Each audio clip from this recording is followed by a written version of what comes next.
Let's do a backflip here. Okay, here we go. Hey, that was nice. There we go. Most of the time, our videos are here to help you learn the RC hobby, to progress.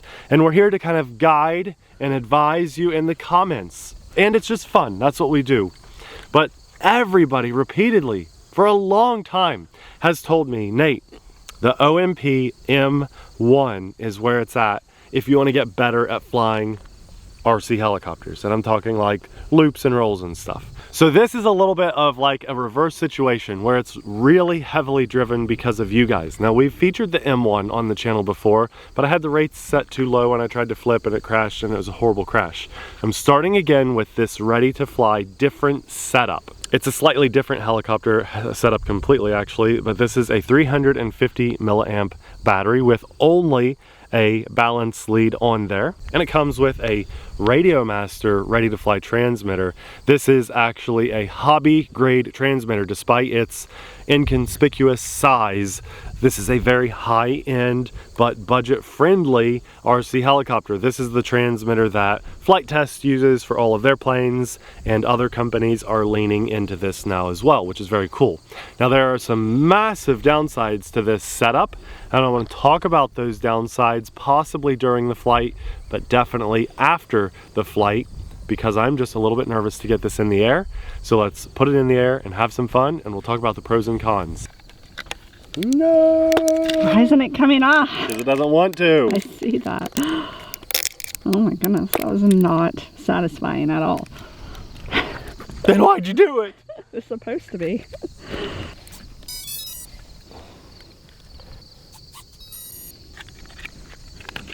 Now guys, I know a lot of our videos, it might seem almost like I went in with a game plan and knowing what I'm doing. There we go, that actually rotated some. Does it though? Well, I often do not know what I'm doing. I'm just sharing my honest, true experience. I'm giving this throttle now. So look at my collective pitch, see how it's rotating the direction of the blade or the pitch of the blade. We have throttle hold on. The reason I'm telling you this is because all of our videos, I share our experience. See this transmitter? This is a universal transmitter. Nothing is labeled like throttle hold, and the instructions that are included do not discuss any buttons or what they do. So I'm going to press buttons carefully and slowly with you guys. That's training mode. So that sounds good. Let's see if throttle does anything in that. Nope. So angle mode. Angle mode. 3D mode. 3D mode. Angle mode. We'll leave it in angle. Armed. Armed. There we go. Abby, are you ready? Ready. Angle mode. So let's see if we have, I have to be very careful here to see if we have like, yep, so we're leveling, right? Everything is coming back to level. So I know my arm and disarm button, and I found it on my second try because of trial and error of where it probably should be. So this whole process with this little M1, I'm going to zip it around, Abby. It's going to be fast. This is going to be not like the scale stuff we've been doing. It's going to be very quick and punchy in comparison. See that? Oh yeah, very nice. Very, very nice. You can just tell everything is rock solid. It's all about sharing my experience in every video that we do, because I don't want to come out here with some polished video of perfection so that when you buy your thing, let's say you decide to buy the OMP M1, I don't want you to think that, oh, it took me 30 tries to figure out how to get it to take off. Well, Nate struggled too because it's not labeled. You know, they didn't do a good job. I think for a ready to fly setup, they should have had a little button layout to show you. I know, I lost you there, didn't I? I think they need to have a little button layout to show you where throttle hold is, because there is nothing included that tells you that. So, boy, let's just try a couple of these others. The nice thing is she was talking to me, so we're gonna land it. And I'm very excited for this, by the way. I don't want to sound too negative, but I'm trying to be honest and real here. So, throttling down. And I think I gotta hit throttle hold just to kill it. Disarmed. Disarmed. Now I've got these rockers. I just want to see if they do anything. Low rate. Low rate, okay. Medium rate. Good. So my rate switch, I'll tell you guys the rates. Medium rate. I'll tell you all the buttons as soon as I'm done flying today. Flight mode 1. Okay. Flight Flight mode 2. Flight mode 3. We're going to stay in 2 Flight mode in 2. medium rates. So basically I've got 3D mode and angle mode and then throttle hold. So for 3D mode, I feel like I want to be in high rates. High rate. So we're going to And arm. disarmed. Ah, it won't let me take off in high rates. And There, okay, for some reason it disarmed it really quickly.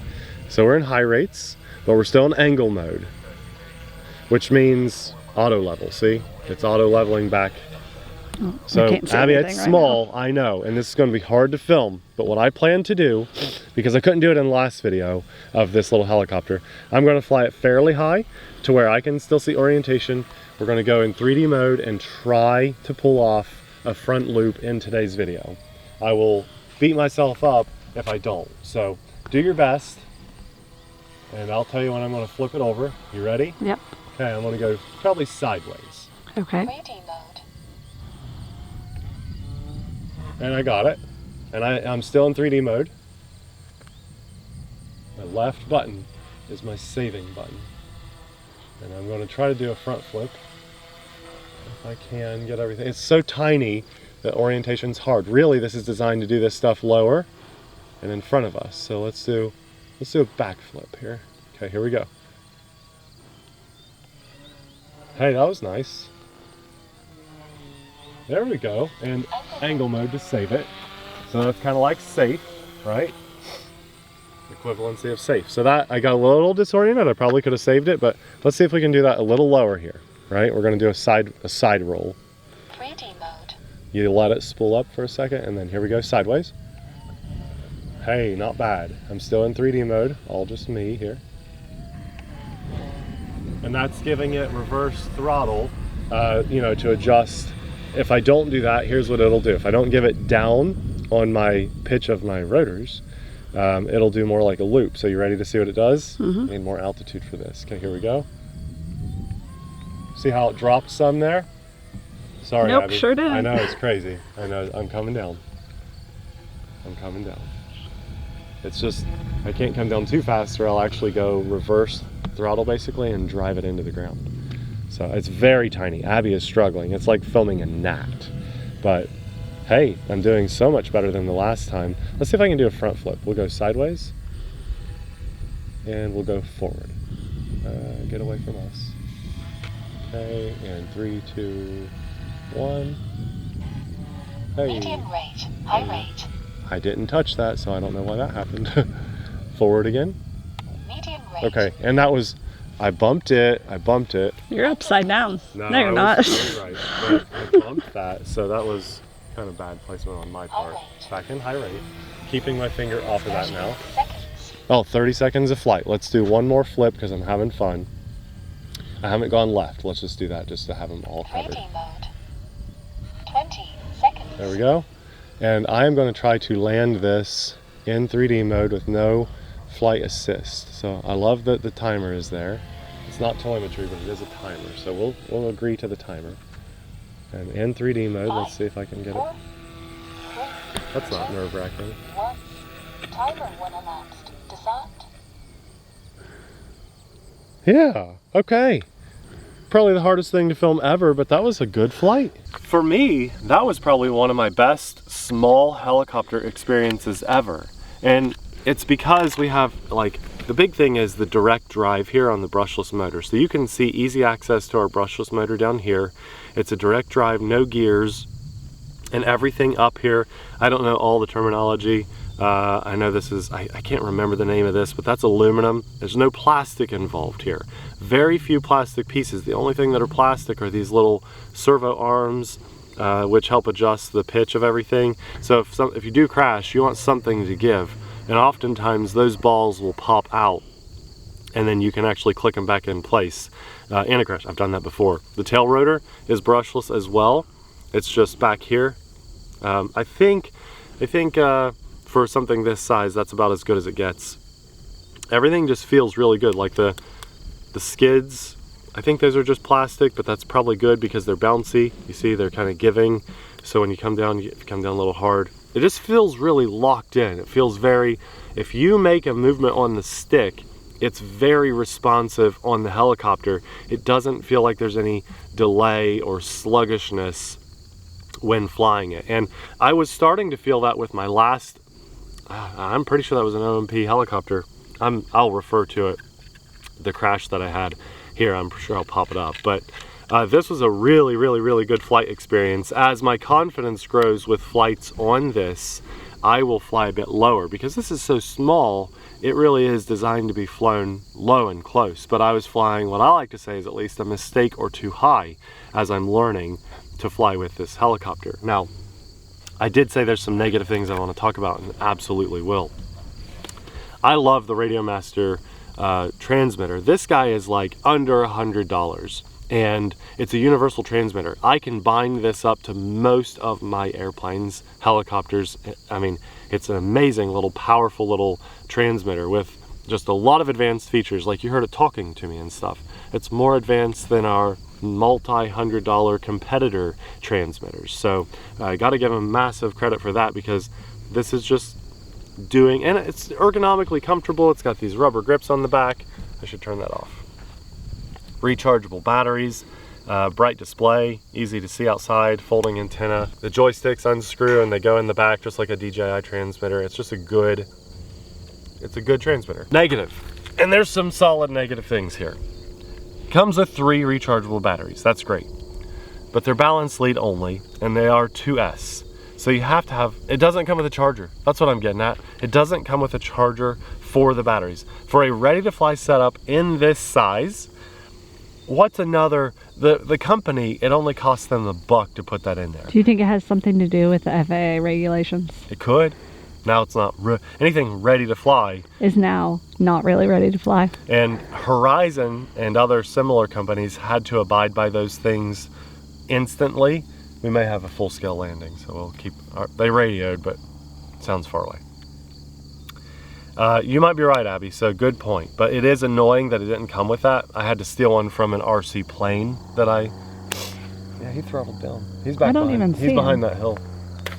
No, he's right there.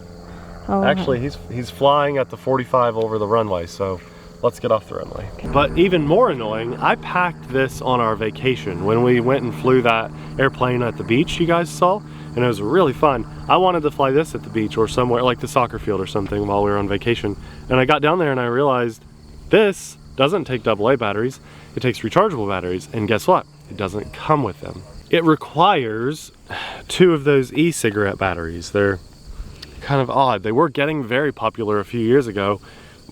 Now those are harder to find and harder to come by, so Abby and I bought a couple off of Amazon when we got back from our vacation, and then it didn't come with, but was supposed to, a charger for those e-cigarette batteries. So just to get this in the air, after you buy this setup, you have to buy a charger for this, batteries, and a charger for this. And I do find that very annoying in something in this size. Actually, Abby, I'm pretty sure that's under 250 grams. I could be wrong, don't hold me to that. But if it was, then they can sell it with the battery and the charger. So anyway. I don't know. Other than that small annoyance and the fact that nothing is not just labeled on this, that's okay, it's acceptable, but there's no labeling and instructions in the included setup, that's annoying because it was a guessing game. So I told you guys I would show you the buttons. Very helpful if you're going to buy and fly this. How much you just turn it on so it says the noise. Throttle hold, super important. This button here. And descent. These are your rates. Medium rate. Low rate. Medium rate. This is your flight mode.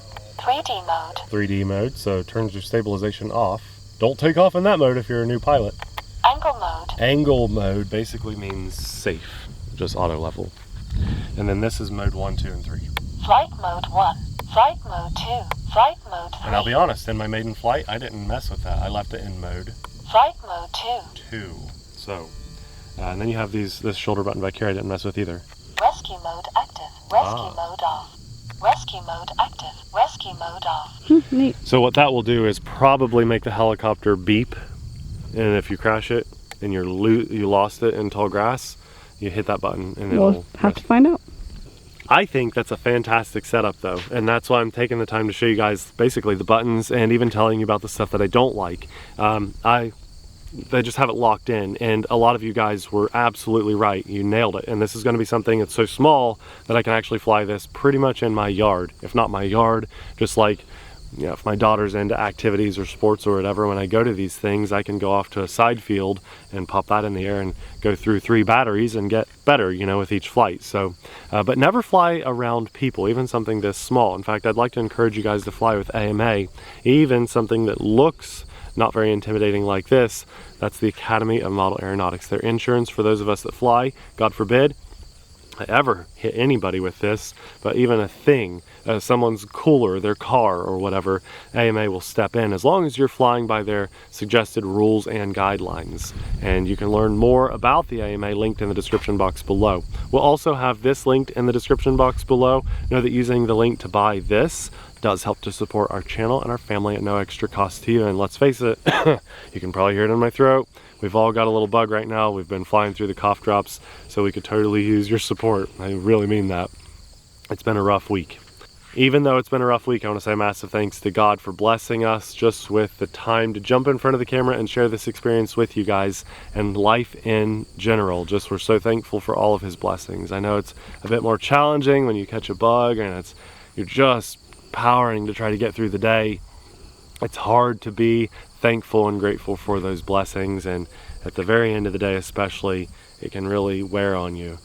Just get through it, wake up in the morning of the next day and get a nice hot cup of coffee and take a deep breath and just count our blessings. That's what we've been trying to do over the last week or so, and it has been challenging, but we're still grateful and thankful to him. Last but certainly not least, I'd like to say a massive thanks to our Patreon supporters, because we couldn't do what we do as often as we do it without your insanely awesome support. If you love RC helicopter videos, we have quite a few on the channel, but we'll have a hand-picked video popping up right about now. Thanks for watching. We'll see you there. Bye.